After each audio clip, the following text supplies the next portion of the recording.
Mesdames, Messieurs, bonsoir et bienvenue au programme de Walf TV. Bienvenue à votre émission Duel. Comme chaque fin de semaine, nous avons toujours le plaisir de décortiquer l'actualité politique, les faits, surtout marquer l'actualité politique de la semaine.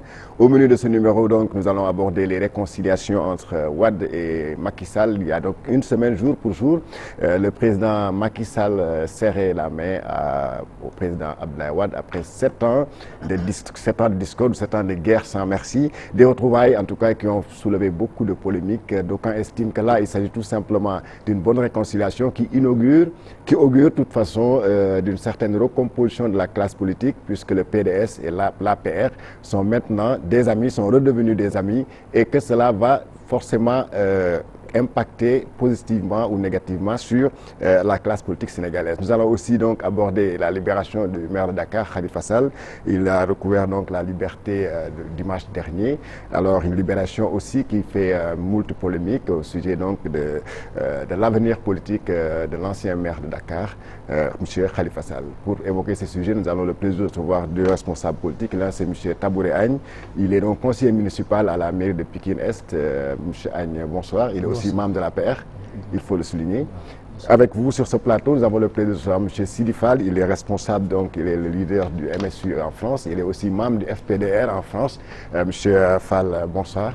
Bonsoir Georges, merci de m'avoir invité sur ce plateau et bonsoir à monsieur le conseiller municipal. Alors M. Agne, je commence par vous. Comment est-ce que vous avez salué ou bien comment est-ce que vous avez vécu cette réconciliation entre votre leader, le président Macky Sall, et son mentor, M. Abdoulaye Wade? Merci beaucoup Georges. Je voulais d'abord saluer aussi mon co-débatteur, M. Sidi Fall du MSI, et saluer aussi tous les militants de Pikine, particulièrement de Pikines. Saluer aussi mon coordinateur, mon ami et coordinateur départemental, M. Ablaye Timbo. Cela dit, M. Georges, je pense que nous l'avons accueilli, comme tous les Sénégalais l'ont accueilli. Donc cette réconciliation qui a été vraiment une étape historique, donc une date extrêmement importante de l'histoire politique du Sénégal. Donc c'est extrêmement important, d'autant plus que ça marque, comme vous l'avez dit, une rupture, une très grande rupture par rapport à un passé qui était fait de confrontation et de tension entre l'ex-président, donc M. Maître Abdoulaye Wade, et donc M. le Président de la République, M. Macky Sall. Donc je pense que dans ce contexte de dialogue national, et ça ne nous étonne pas tellement, parce que M. le Président de la République, si vous vous rappelez, a toujours été un homme de paix, un homme de consensus. Donc un homme qui a toujours œuvré pour la stabilité politique, économique et sociale du Sénégal. Et il l'a toujours dit, on ne peut pas développer un pays sans qu'il y ait une certaine stabilité. Donc la stabilité est extrêmement importante. D'autant plus encore que, je le dis souvent, nous sommes dans une période de transition. D'ici 2021-2022, nous entrons dans l'ère du pétrole. Donc il était extrêmement important que M. le Président de la République essaie de fédérer toutes les forces aujourd'hui du Sénégal pour un meilleur avenir pour ce pays. Et je pense que ça a été réussi grâce au Khalif Serigne Mountakha Mbacké, le Khalif général des Mourides, que nous remercions au passage, qui a été un médiateur, qui a joué le rôle auquel les Sénégalais attendent. C'est dans ce rôle-là que nous attendons les guides religieux. Donc ce rôle de facilitateur et de médiateur pour que ce pays puisse retrouver cette stabilité-là. Donc je pense que c'est extrêmement important. Et je rappelle que le président de la République a toujours fait cet appel. Le 25 mars, si vous vous rappelez, 2019, tout juste après les résultats, il a appelé au dialogue national. Il a appelé à une fédération de toutes les forces, à une union nationale. Donc si vous vous rappelez aussi, après cette date, le 2 avril, lors de son investiture à Diamniadio, il a encore appelé toutes les forces de l'opposition à venir fédérer, à venir travailler avec lui pour que dans ce pays nous puissions trouver une stabilité politique qui puisse entraîner entraîner ce pays dans l'émergence, dans l'objectif d'émergence qu'il s'est fixé. Donc je pense que c'est extrêmement important et c'est à saluer. Et nous le saluons à juste titre, cette réconciliation entre le père et son fils. Je pense que vous étiez en tout cas témoin, puisque vous étiez à la mosquée, certainement vous avez dû voir ces images-là. Alors qu'est-ce que vous avez ressenti? Oui, Georges, j'étais, c'est vrai, à la mosquée de Massikul Jinan à Koloban, et à côté du président Macky Sall et à côté du président Abdoulaye Wade. Et quand on parle aujourd'hui de cette réconciliation historique, on ne peut pas parler de cette réconciliation sans parler ou remercier publiquement le khalife général des Mourides, Serigne Mountakha Mbacké, qui a œuvré vraiment pour la bonne marche et l'intégration de ce pays. Et nous nous réjouissons aujourd'hui de cette belle réconciliation, et qu'aujourd'hui, je pense que Dieu a fait que les Sénégalais sont témoins et que les chefs religieux et coutumiers dans ce pays ne sont pas des chefs religieux ordinaires, comme le disait le président Macky Sall. Et le président Macky Sall aujourd'hui s'est rendu compte que les chefs religieux sont devenus de véritables régulateurs sociaux. Donc c'est pour cela, vraiment, je tiens personnellement à remercier le khalife général des Mourides, Serigne Mountakha Mbacké, qui matin, midi, soir, vraiment prêche pour une paix sociale dans ce pays. Et que ce que je voudrais dire aussi, que c'est une occasion pour la République, pour le pays, qu'on puisse aller vers un dialogue social, sincère et honnête. Aujourd'hui, la balle est dans le camp du président Macky Sall, parce que l'opposition que nous représentons aujourd'hui a toujours prôné aussi la concertation, le dialogue social. C'est pour cela qu'on n'a pas pris les armes après comment dirais-je, les élections présidentielles. On a préféré écouter le nigel du Khalif et écouter également les Sénégalais pour préserver une paix sociale dans le Sénégal qui nous est vraiment chère. Au-delà de cette poignée de main, vous attendez à quoi? À quel acte concret? La balle est dans le camp maintenant du président Macky Sall, parce qu'il est aujourd'hui celui qui gère ce pays. Et que ce pays, on ne peut pas le gérer dans la division ou des querelles personnelles, ou régner sur le Sénégal de manière personnelle. Je pense que le pays nous appartient tous, et il nous appartient de se parler les yeux dans les yeux, mais dans la sincérité, dans la transparence et dans la clarté. C'est pour cela que quand l'opposition au sein du Front National de Résistance, nous avons été d'accord pour dialoguer, pour qu'il y ait un consensus électoral juste, comment dirais-je, avoir même des élections libres, démocratiques et transparentes dans le pays, c'est pour une paix sociale dans ce pays. Je pense que le pays nous appartient, et que je pense que Macky Sall doit tirer les enseignements de ce qui s'est passé à la mosquée de Massalikul Jinan, et d'aller encore au-delà de cela, et aller vers aussi... Au-delà de la simple poignée de main entre Tout à fait. Il faut qu'il démontre aussi qu'il est honnête, qu'il est sincère dans ses démarches. Parce qu'aujourd'hui, l'opposition a fait ce qu'on devait faire. Alors donc, je pense que nous prenons aussi les Sénégalais comme témoins oculaires, et qu'on ne nous dise pas que nous ne voulons pas la paix dans ce pays. Je pense que ceux qui veulent la paix aujourd'hui, c'est l'opposition dans sa globalité, à travers le Front National de Résistance, où Abdoulaye Wade même est membre. Alors, M. Tabiré Agne, donc au-delà de la poignée de main, les Sénégalais s'attendent à des actes concrets. Comme le dit Sidi Fall, d'ailleurs, il dit que la balle est de la poignée de main à laquelle tous les Sénégalais ont assisté vendredi dernier. Alors, comme l'a dit votre co-débatteur, les Sénégalais s'attendent certainement à des actes concrets. Comme il a dit, la balle est maintenant dans le camp du président de la République. Oui, c'est ce que je disais tout à l'heure. Je disais donc que la balle, en fait, est dans tous les camps. C'est-à-dire que dans ce genre de situation, donc les efforts doivent être fournis par tous les acteurs. La balle ne peut pas être tout simplement dans le camp présidentiel, parce que le au pouvoir social ne peut rien faire.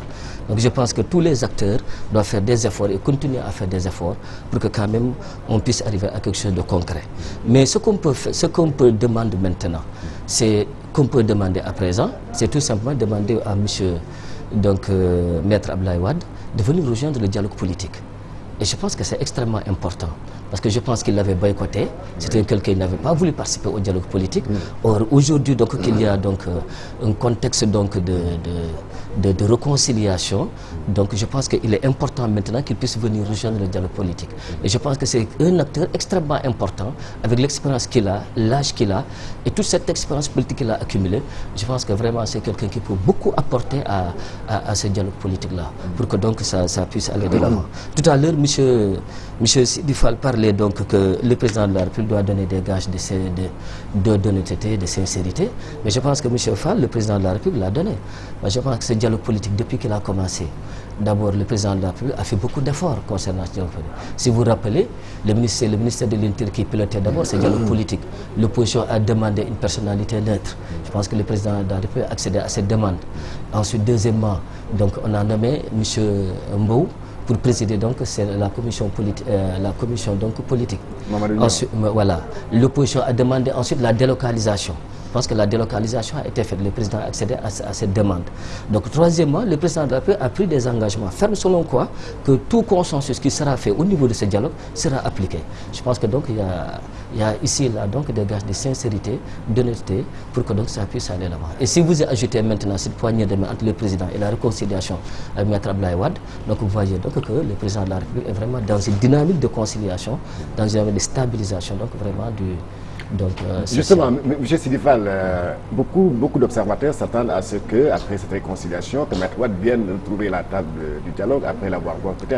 Jusque-là, le PDS n'était pas partie prenante de ce dialogue-là. Oui, mais il faudrait comprendre, ceux qui connaissent le président Abdoulaye Wade savent pertinemment que c'est un homme de dialogue, c'est un homme de consensus. Et je pense que c'est pas facile, c'est vrai, dans des moments difficiles où, effectivement, où Macky Sall avait tourné le dos à l'opposition à un certain moment, où Abdoulaye Wade était devenu le chef de l'opposition, il est tout à fait normal qu'Abdoulaye Wade puisse prendre certaines positions. Mais je pense que maintenant, tout est rentré dans l'ordre, parce que nous, au niveau de l'opposition, on est en train de discuter avec le président Abdoulaye Wade, et on s'est mis d'accord sur beaucoup de points, et que je pense que ce qui est plus important, c'est pas une affaire d'opposition ou du pouvoir. Aujourd'hui, c'est une affaire du peuple.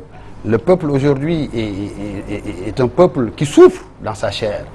Quand on voit à travers les inondations les Sénégalais qui sont sous les eaux, ce n'est pas une affaire de Macky Sall, ce n'est pas une affaire d'Abdoulaye Wade, c'est une affaire de tout un peuple dont le président Macky Sall est le principal responsable. D'autant plus que le poste de Premier ministre a été éradiqué. Donc il devient ipso facto responsable pénalement et civilement, donc, et politiquement. Donc ce que je voudrais dire à travers ce plateau, encore demander au président Macky Sall d'aller au-delà du dialogue, c'est-à-dire pour une concertation sincère, honnête, large, parce qu'il y a un problème dans ce pays, beaucoup de problèmes dans ce pays, parce qu'il y a même des problèmes qui dépassent les acteurs politiques. Si nous prenons le cas actuellement de l'actuel président du Conseil constitutionnel, qui jusqu'au moment où je vous parle, qui a été nommé par le président Macky Sall et dont le décret de publication dans le journal officiel n'a toujours pas été publié, alors qu'on est dans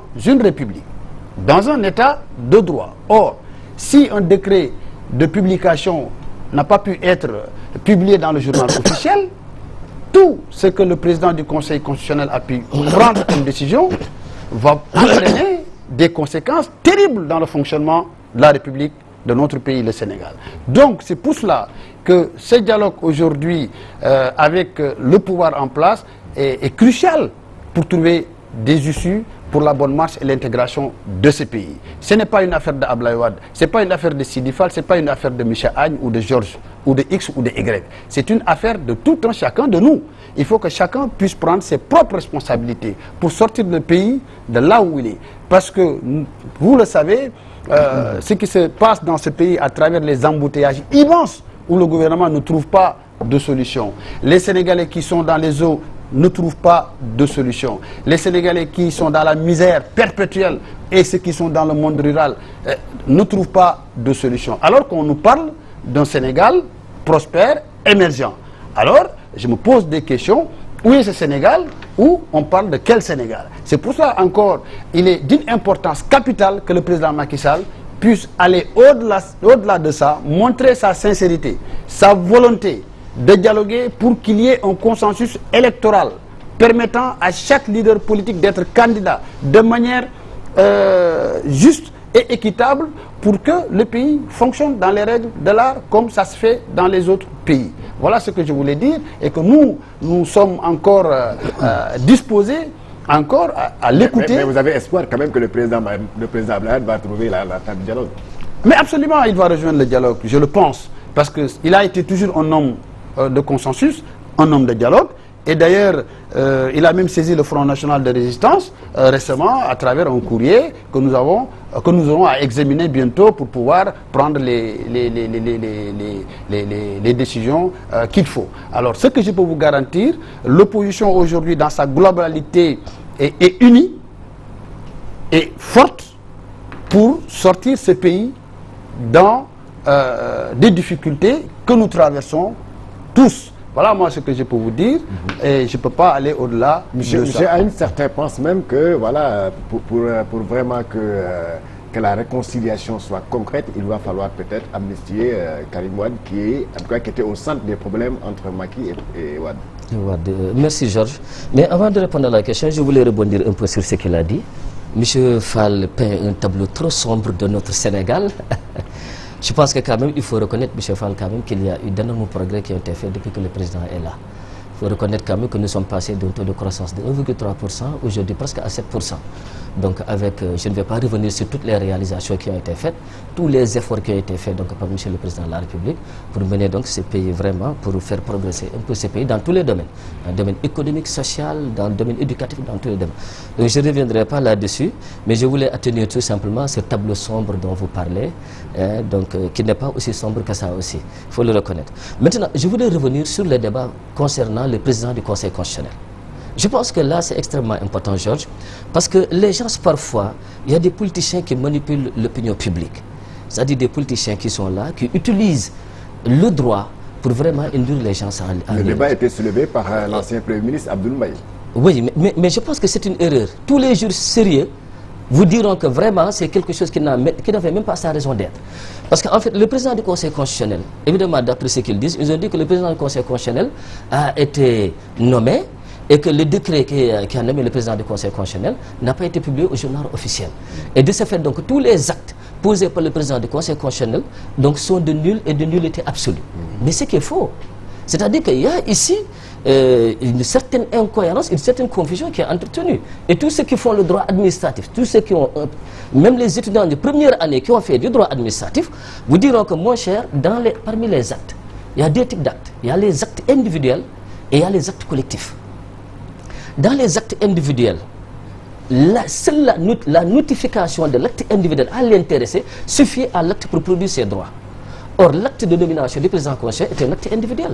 Donc cet acte-là suffit tout simplement à produire ses effets de droit. Il n'y a même pas besoin de publication au journal officiel. Quand on vous nomme quelque chose, M. Georges, quand on le nomme par exemple ici, on lui donne son acte. Et à partir du moment où il a l'acte, mais il entre dans ses fonctions et cet acte-là produit ses effets à partir du moment où il a son acte. Il n'y a même pas besoin de publication au journal officiel. Maintenant, dans les actes collectifs, là, maintenant, c'est autre chose. Je pense que vraiment, on a entretenu ce débat. Évidemment, les gens en ont parlé, mais je pense que quand même, il faut être sérieux, quoi, et revenir quand même à quelque chose de sérieux. Le président du Conseil constitutionnel est dans la légalité, mais quand même, c'est l'un des plus grands juristes du Sénégal. Vous voyez quand même le président du Conseil constitutionnel du Sénégal, être là et donner des actes quand même juridiques dont les conséquences sont nulles et de nullité absolue. Mais quand même, soyons sérieux. Moi, je pense quand même que c'est un débat un peu politicien que les gens ont posé pour induire les gens en erreur. Donc, maintenant, quand vous parlez de l'amnistie, bon, maintenant, comme je l'ai dit, tout à l'heure, mon camarade, mon co-débatteur parlait un peu que la balle est dans notre camp. Je l'ai dit, la balle n'est pas seulement dans notre camp. La balle est dans le camp de tous les acteurs politiques aujourd'hui qui sont impliqués dans le dialogue politique.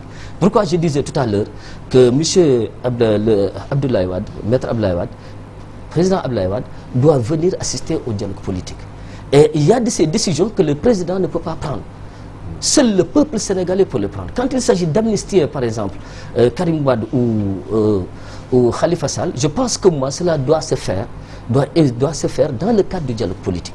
Et impliquer tous les acteurs politiques du Sénégal et que les gens, si le peuple est d'accord pour qu'on le fasse, je pense qu'on le fait. Si ça devient une demande sociale, les gens vont le faire. Mais je ne pense pas, à mon avis, que le président va donc comme ça, de façon unilatérale, pour aller quand même prendre un Mais quand je pense que... Quand vous dites si le peuple le demande, vous parlez il va le demander sous quelle forme? Sous la forme d'une marche ou bien aller au dialogue politique et dire aux acteurs du dialogue, demander l'amnistie pour Karim et Khalifa. Oui, mais à part le dialogue politique, il y a le dialogue national. Je pense que voilà un cadre extrêmement important pour poser ce problème à ce niveau-là. Et que les gens en discutent. Je pense que s'il y a consensus, il n'y a pas de problème. Le président a été clair là-dessus. Aussi bien au niveau du dialogue politique que du dialogue national, il a dit que tout consensus qui sort de ce cadre, il va l'appliquer. Donc je pense que si les gens sentent le besoin que Karim Wade ou bien Khalifa Sall doit être amnistié, je pense qu'il y a ces deux cadres qui sont là posés et que les gens peuvent en discuter.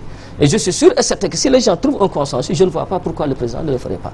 Parce qu'il est dans cette dynamique de paix, il est dans cette dynamique vraiment de stabilité sociale, donc de dialogue, donc c'est quelqu'un qui a toujours donc eu cet état d'esprit donc pour que notre pays puisse aller de l'avant. Je pense que c'est quelqu'un de très ouvert. Oui, l'amnistie de Karim peut-il être au centre du débat? Vous savez, que ce soit Karim Wade, que ce soit Khalifa Sall, sont tous des problèmes cruciaux aujourd'hui qui plombent le processus, je veux dire, électoral ou démocratique dans ce pays. C'est pour cela que le dialogue est d'une importance capitale. C'est pour cela que Macky Sall doit aujourd'hui montrer et démontrer encore une fois qu'il est sincère, qu'il est honnête dans ce qu'il fait.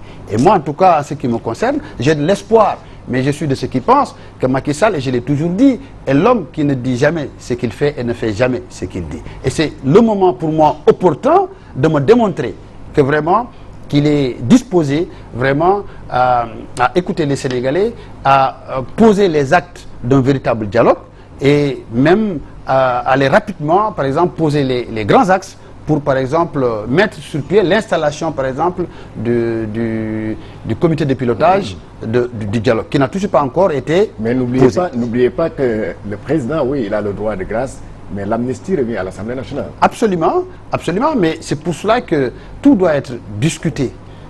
Tout doit être quand même se concerter, mais dans la transparence, dans la clarté pour l'intérêt général de ce pays. Moi, en tout cas, je ne suis pas de ceux qui pensent qu'il faudrait se limiter à un intérêt bassement personnel. Donc c'est pour cela, encore une fois, que nous invitons tout un chacun dans ce pays pour œuvrer pour la bonne marche et l'intégration de ce pays. Ce pays nous appartient, il n'appartient pas au président Macky Sall. Et que si on est dur avec le président Macky Sall, c'est pour lui permettre quand même de réfléchir un tout petit peu et faire sortir les Sénégalais de la torpeur et de l'angoisse. Or, c'est pour ça que je disais tout à l'heure, les Sénégalais sont fatigués, les Sénégalais ont faim, les Sénégalais, on les tue à l'étranger, sans pour autant que le gouvernement ne réagisse. Chaque jour que Dieu fait, les Sénégalais sont persécutés à l'étranger. C'est inacceptable. Les discours ne tiennent plus. Alors que nous voulons des ministres respectables, nous voulons des élus respectables, nous voulons des hommes d'État au service du peuple et au service de la République. C'est ça que nous attendons du président de la République. Mais nous n'attendons pas du président de la République des discours creux. Nous voulons des actes forts. Le Sénégal a besoin d'actes forts.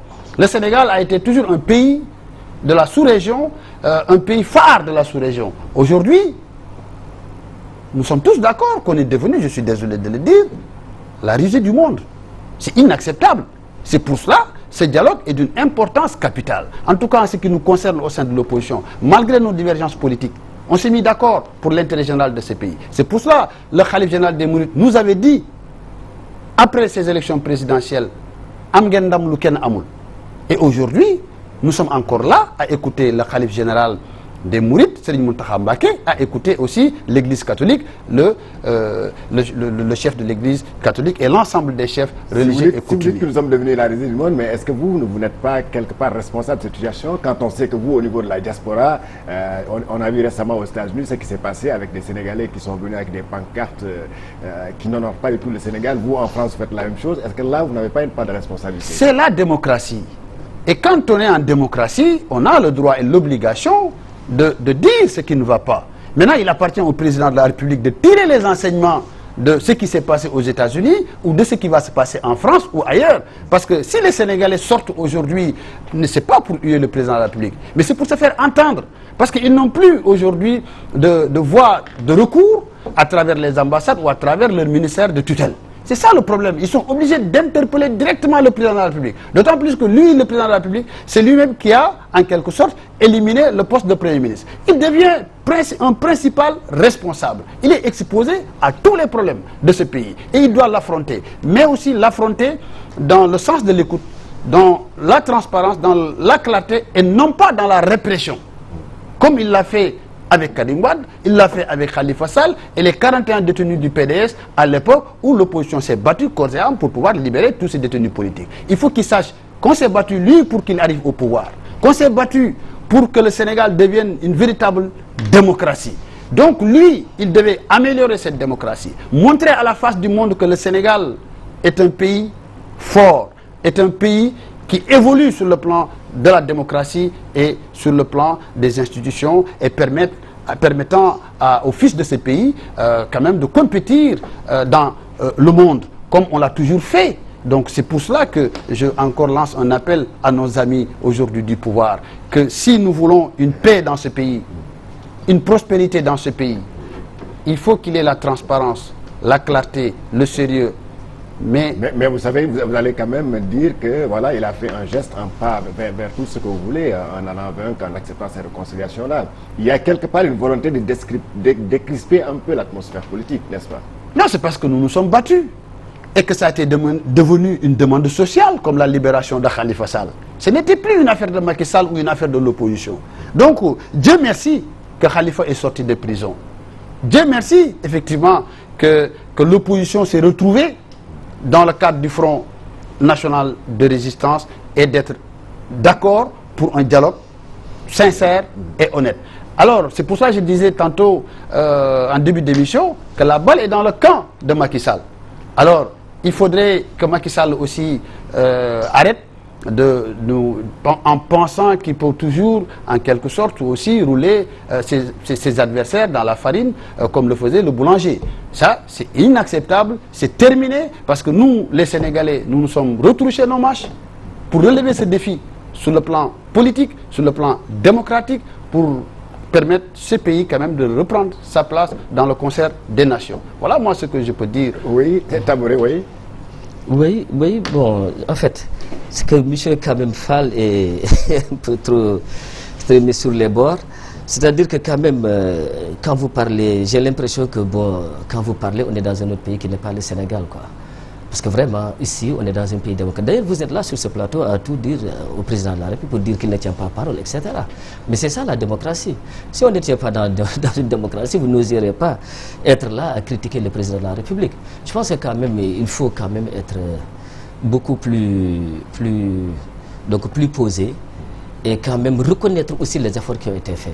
Je pense que quand même, en matière de démocratie, donc nous n'avons pas vraiment à truc aux autres, quoi. Je pense qu'aujourd'hui, on en est vraiment au stade. Déjà, tout récemment, on a fait des élections présidentielles où il y a zéro contestation. Pratiquement, il n'y a pas eu de contentieux. Il y a eu des contestations. Non, il n'y a pas eu de... Non, au niveau du Conseil constitutionnel, il n'y a pas eu de contentieux judiciaire, je veux dire. Il n'y a pas un seul candidat qui a porté plainte au niveau du Conseil constitutionnel. Mais vous saviez qu'il n'était pas d'accord avec ce résultat. Oui, mais si vous n'êtes pas d'accord, mais vous faites un contentieux et vous portez plainte, mais personne n'a porté plainte.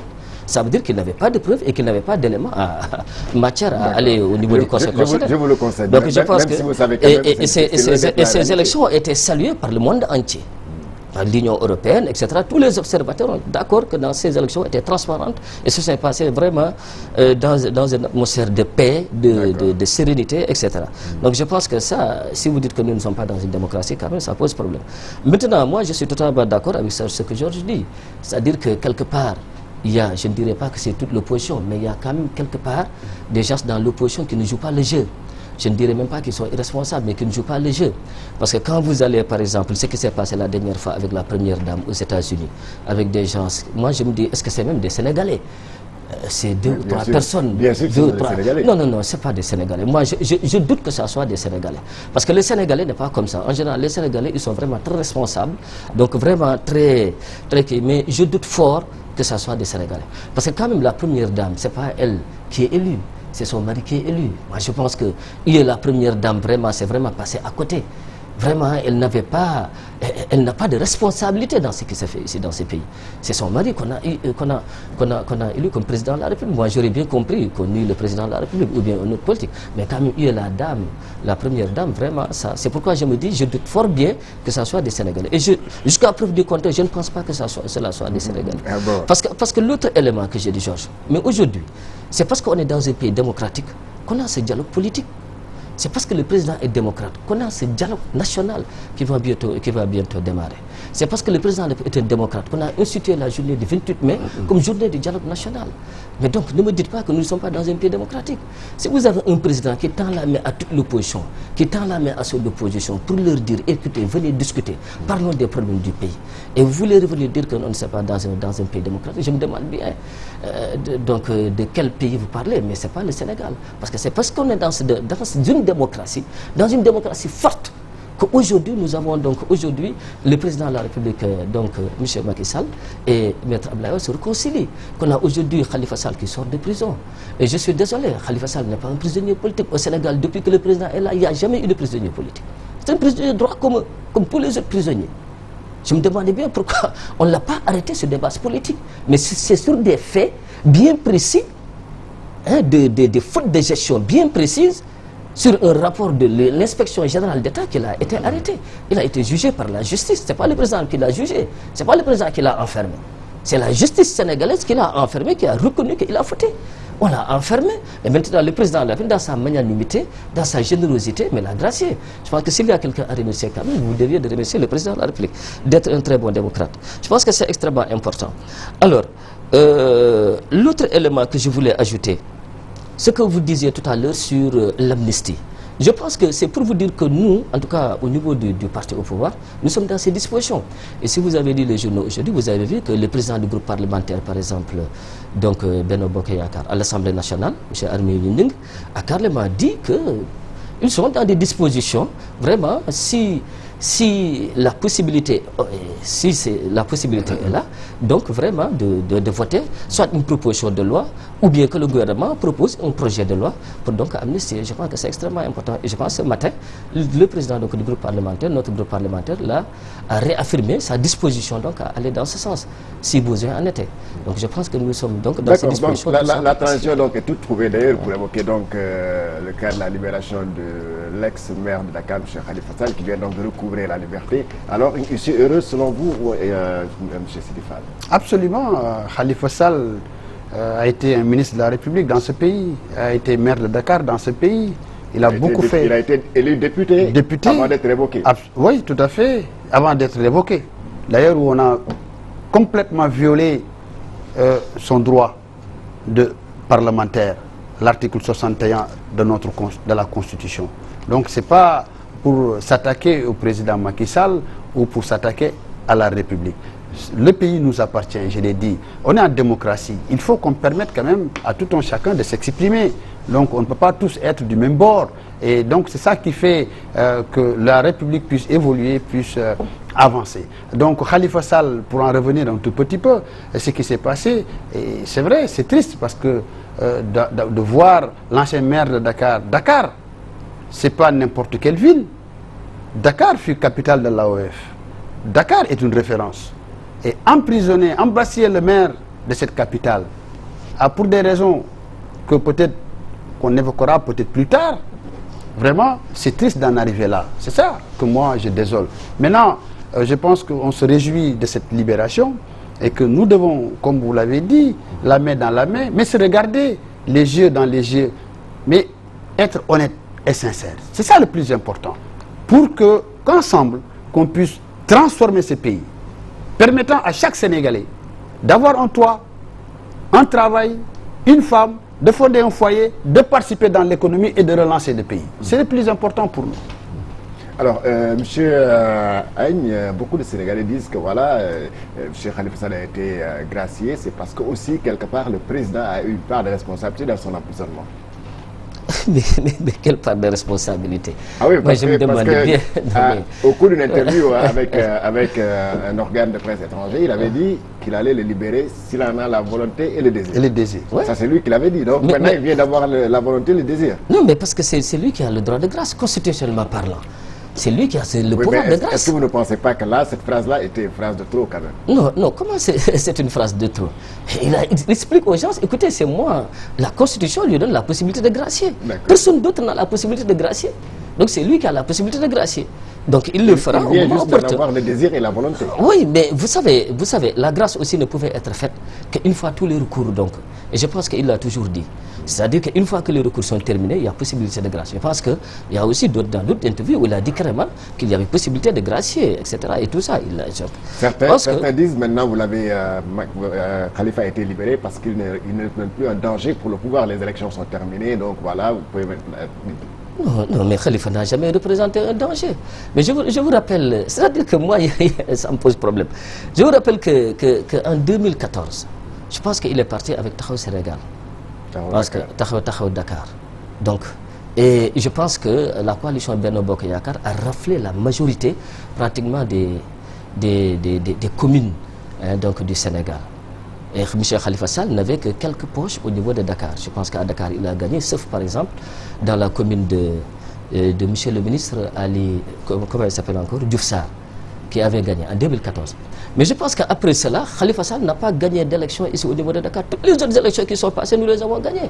Nous avons remporté les référendums, nous avons remporté pratiquement les législatifs. Il n'a jamais représenté le danger pour donc, vous. et même dans les législatifs, je pense qu'il était parti en coalition avec M. Idrissa Seck, etc. Ils avaient fait une très grande coalition. Je pense qu'il n'avait que 3 ou 4 députés, quelque chose comme ça. Donc il n'a jamais représenté un danger pour nous. C'est-à-dire que quelqu'un qui représente un danger pour vous, c'est quelqu'un qui vous bat pendant les élections. Mais il ne nous a jamais gagné dans des élections. Je pense que donc, ce n'était pas un danger. Vraiment, pris sur cet angle-là, ce n'était pas un danger pour nous. Les dernières élections présidentielles aussi, je pense que nous les avons gagnées au la main et nous avons donc emporté tout Dakar, gagné tout Dakar avec nous, malgré ces partisans qui étaient là et les consignes de vote qui étaient données. Je pense que donc, ce n'était pas ça. Je pense que tout simplement, et je le dis, moi je ne trouve pas la libération de Khalifa Sall comme un événement extraordinaire. J'ai dit tout à l'heure, c'est un prisonnier de droit commun, comme tous les autres prisonniers. Monsieur le Président de la République, avant de gracier Khalifa Sall, a gracié presque 500 et quelques prisonniers qu'on a libérés, qu'il a graciés. Moi, je pense que ça rentre dans ce cadre-là. Donc, c'est un prisonnier comme tous les qu'on a graciés. Maintenant, peut-être la dimension, son statut de député, d'ancien maire, etc., fait que maintenant les médias en ont amplifié l'événement jusqu'à vouloir en faire quand même un événement politique. Est-ce que vous voyez? Mais moi, je ne vois rien d'extraordinaire vraiment dans la libération de Khalifa Sall. Sérieusement parlé.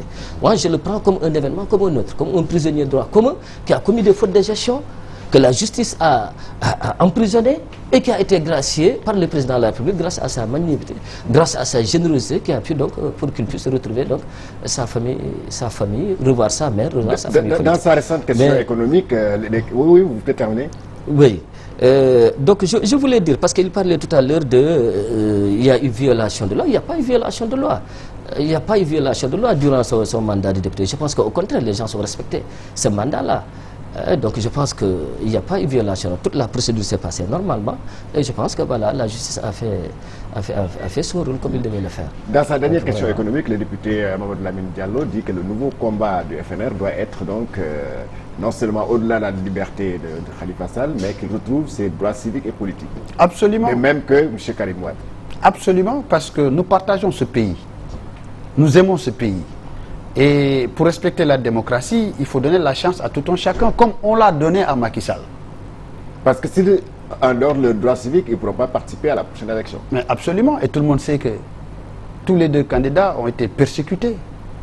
Ils n'ont pas pu participer ni à l'élection présidentielle, ni à l'élection pratiquement, ni l'élection... Et si les choses restent en l'état, ils ne participeront pas en 2024. Voilà, c'est pour cela le combat politique aujourd'hui du Front National de Résistance, c'est se battre à travers le dialogue prôné par Macky Sall, qu'on puisse avoir des consensus permettant qu'il y ait une paix sociale et une paix définitive dans ce pays. Donc je pense que c'est pour ça que je disais tantôt, il faut qu'il y ait un dialogue sincère, un dialogue honnête, et que nous prenons en témoin les Sénégalais, que nous, opposition, nous avons tout laissé pour l'intérêt général de ce pays.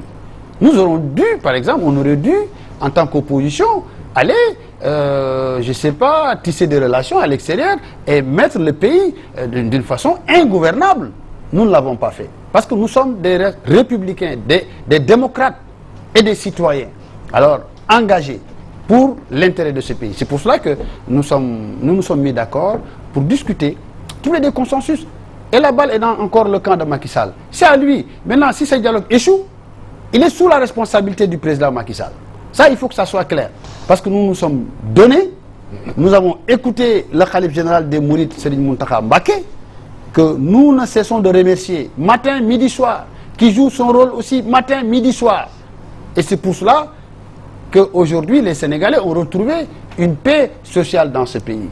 Et nous profitons pour remercier également tous les Sénégalais de bonne volonté, quelle que soit leur appartenance politique, quand même, d'œuvrer pour la bonne marche de ce pays. Mais vous ne sauriez par exemple limiter le dialogue pour le dialogue national au cas Karim Wade et Khalifa? Pas du tout. Au-delà de ces 2 personnages politiques, pour préserver une paix sociale dans ce pays. Parce que quel que soit Alpha, des partis politiques sont appelés à conquérir le pouvoir. C'est la démocratie. Alors donc ça se fait dans tous les pays républicains, dans tous les pays démocratiques.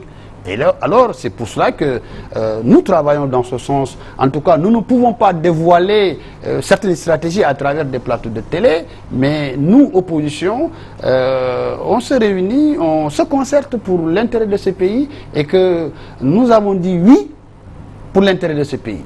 Et je le répète encore une fois, mon cher ami Taboulé, conseiller à la mairie de Pikine, que la balle est dans le camp de votre leader qui est actuellement aux commandes de la République du Sénégal.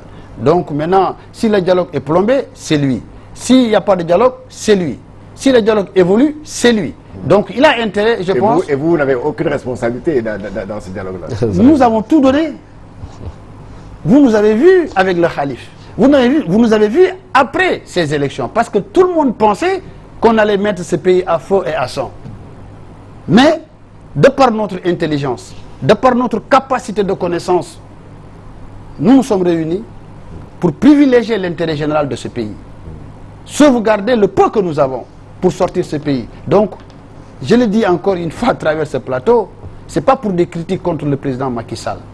Le président Macky Sall, c'est lui qui est aux commandes aujourd'hui. Nous avons l'obligation même de l'aider. Mais aussi, nous ne pouvons pas tous dire oui. Il nous appartient de lui dire non, pour lui permettre aussi, quand même, pour qu'il ait l'équilibre quand même des pouvoirs. Qu'il y ait au moins ce qu'on appelle la séparation de pouvoir dans ce pays. Pour que le parlementaire puisse être autonome, indépendant. Ce qui n'est pas le cas aujourd'hui. Alors, je ne vais pas trop rentrer dans les détails. Alors, je pense qu'on a du travail. On a à transformer ce pays. Mais ensemble, mais dans la sincérité et dans l'honnêteté. Certes, on est pauvre. Mais nous, on est toujours restés dans la dignité. Voilà, M. Taboulé, donc l'opposition en tout cas est très préoccupée par la préservation des droits civiques et politiques des deux cas, comme on les appelle, Karim et Khalifa. Est-ce que ce dialogue ne devrait pas intégrer cette nouvelle donne? Oui, je l'ai dit tout à l'heure, M. Georges.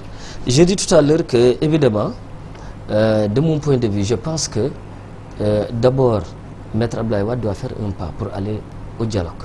Aussi bien intégrer le dialogue politique que le dialogue national. Et maintenant, comme je l'ai dit, le président de la République a pris toutes les mesures et a donné des gages de sincérité pour dire que tout consensus qui sortira de ce dialogue, lui, il va l'appliquer. Maintenant, ce que vous avez dit tout à l'heure, c'est extrêmement important. C'est-à-dire qu'aujourd'hui, une loi d'amnistie ne peut être faite que par l'Assemblée nationale. Et notre président du groupe parlementaire a réagi pour dire que nous sommes dans des dispositions. Si aujourd'hui il fallait le faire, nous allons le faire. Donc je pense que donc il y a des gages qui ont été donnés. C'est l'Assemblée nationale, mais le président peut quand même influencer. Non, je pense que quand même, si l'Assemblée nationale peut prendre une proposition de loi. Indépendamment des consignes du président de la République, quand même, nous avons deux pouvoirs séparés, contrairement à ce qu'il dit. Dire que parler de parlementaires, etc., qui ne sont pas indépendants. Mais on sait quand même. Non, l'Assemblée nationale. On est dans la séparation des pouvoirs. On est dans la séparation des pouvoirs. On sait comment ça se passe dans la réalité. L'Assemblée nationale peut prendre ses responsabilités et faire une proposition de loi. Et c'est possible. Le président de la République peut aussi prendre une initiative de faire un projet de loi. Et c'est possible. Et je pense que tous les deux ont donné des gages pour dire que si besoin en était, donc il y a cette possibilité-là de le faire. Est-ce que vous voyez? Donc ça, c'est extrêmement important. Je pense qu'ici, le rapprochement et cette libération de Khalifa Sall quand même montre déjà que nous, au niveau du pouvoir, que nous sommes quand même dans une dynamique de paix et de stabilité. Et que ce que nous mettons en avant, comme il l'a dit tout à l'heure, c'est l'intérêt général. Je pense que c'est extrêmement important parce qu'en fait, mais si on y réfléchit au fond, le président de la République n'avait pas obligation de le faire. Vous sortez des élections, vous gagnez avec 58%, avec un taux de participation de 106%, des élections où c'est calme, où tout le monde a reconnu que c'était transparent, la communauté internationale l'a salué. Mais il n'y avait pas besoin ou raison d'instaurer un dialogue national. Nous ne sommes pas en crise. Mais si vous voyez, je l'ai dit, vous voyez que le président l'a fait, c'est pour tout simplement mieux ancrer cette paix sociale-là dans ce pays. Et aller encore, parce qu'aujourd'hui, je l'ai dit, aujourd'hui, nous ne sommes plus dans cette dynamique de politique politicienne. Le président est dans cette dynamique de développement, dans cette dynamique d'émergence.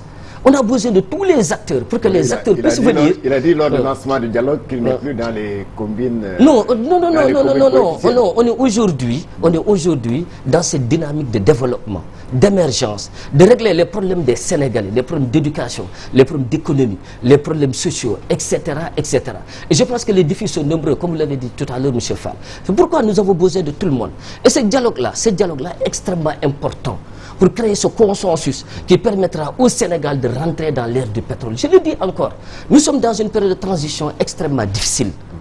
Bientôt, on va rentrer dans l'ère du pétrole. On est dans l'ère du pré-pétrole.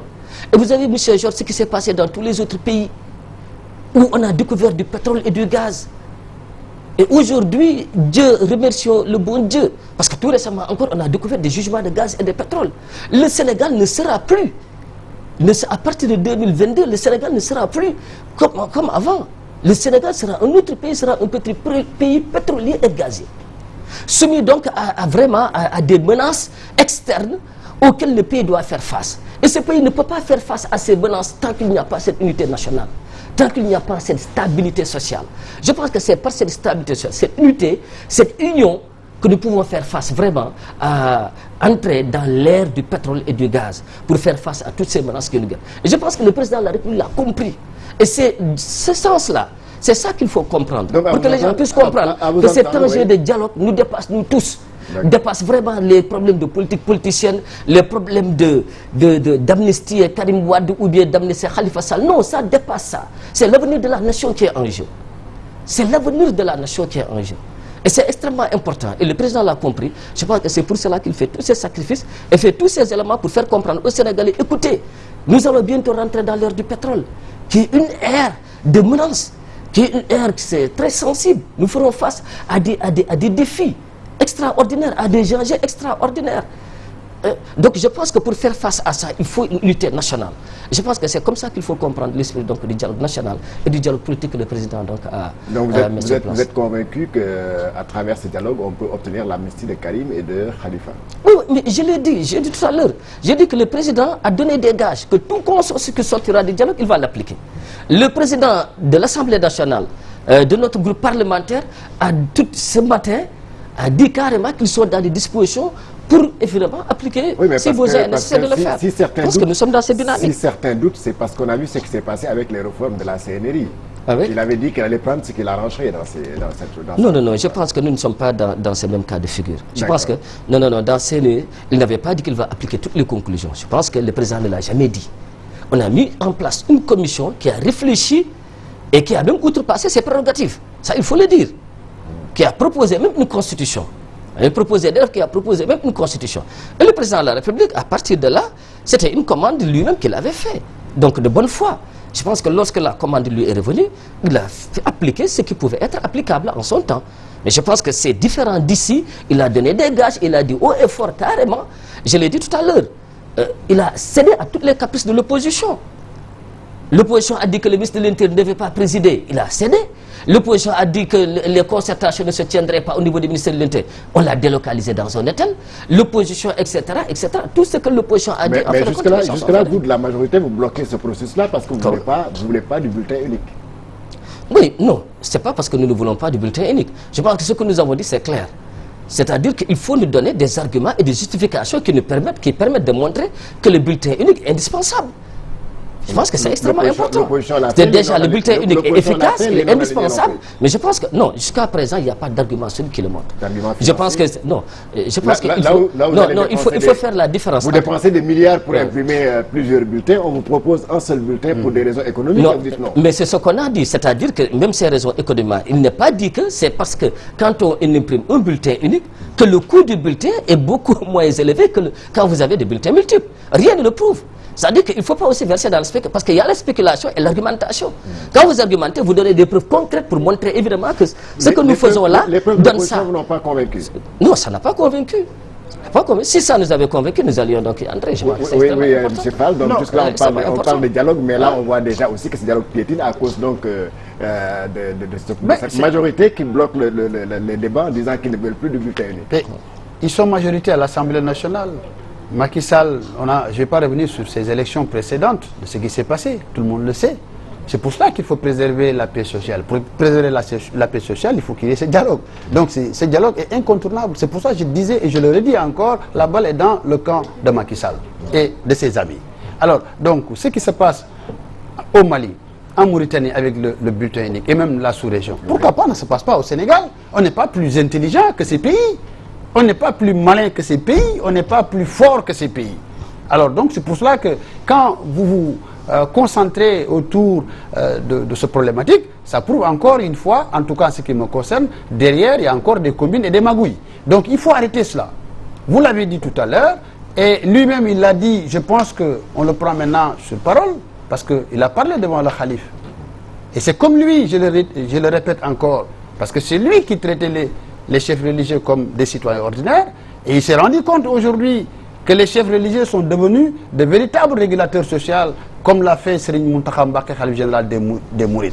L'a démontré encore une fois qu'à travers la concertation, qu'on peut avoir une paix. Et nous saluons cette paix. Et nous voulons œuvrer pour cette paix. Et nous continuons à œuvrer pour cette paix. La balle est dans le camp de Macky Sall. Donc je pense qu'à travers ce dialogue, il faut qu'il pose les actes. Il faut qu'il soit honnête, qu'il soit sincère pour l'intérêt de ce pays. Comme nous l'avons fait. Voilà, nous avons participé à ces élections. Nous avons tiré tous les enseignements. Mais malgré ça, nous continuons à travailler dans la clarté et dans la transparence autour du Front National de Résistance, malgré les divergences politiques. Voilà, oui. Merci. Oui. Mais non, je pense que quand même, et je l'ai dit, parce qu'il a répété à plusieurs fois, il faut quand même, vous avez dit tout à l'heure que vous êtes républicain et démocrate. Mais je pense qu'il y a de ces discours quand même qui me semblent extrêmement dangereux. Ce n'est pas parce qu'on est régulateur qu'on n'est pas un citoyen. Je pense que dans une république, tout le monde est citoyen. Quand même, ce n'est pas parce que vous avez un rôle extrêmement important que vous avez à jouer que vous devez être au-dessus des citoyens. Nul n'est au-dessus d'eux. Moi, je pense que quand même, les gens doivent quand même essayer quand même de revenir à la raison et cesser un certain discours vraiment qui crée plus de problèmes qu'il n'en crée. Dans une république, tout le monde est citoyen. Il n'y a pas de super citoyen, il n'y a pas de citoyen inférieur. Si vous dites qu'il y a des citoyens supérieurs, ça veut dire que vous pouvez consigner qu'il y a des citoyens inférieurs. Or, donc, quand vous dites républicain, je pense quand même qu'il faut épouser les principes d'une république. Nous sommes tous dans une société, tout le monde a un rôle à jouer. Certains ont un rôle de régulateur, d'autres ont d'autres rôles, mais nous tous, nous sommes citoyens, nous sommes égaux devant la loi et devant la République. Je pense que quand même, il faut cesser quand même Merci, de... on me signale Voilà. que le temps qui nous était imparti est terminé. Merci donc à mes invités. Je rappelle que nous avions le plaisir ce soir, M. Sidi Fall, qui est le coordinateur de MSU en France et membre donc du FPDR en France. Merci à M. Tabouré Agne, je rappelle qu'il est membre de l'APR, donc membre aussi de la CCR et conseiller municipal à la mairie de Pékin-Est. Merci à l'équipe technique, Cheikh Tidiane Diop. Merci à Amdi Sidibé. Merci à Serine Keita. Merci à tous. Excellente soirée avec les programmes sur la TV. Merci.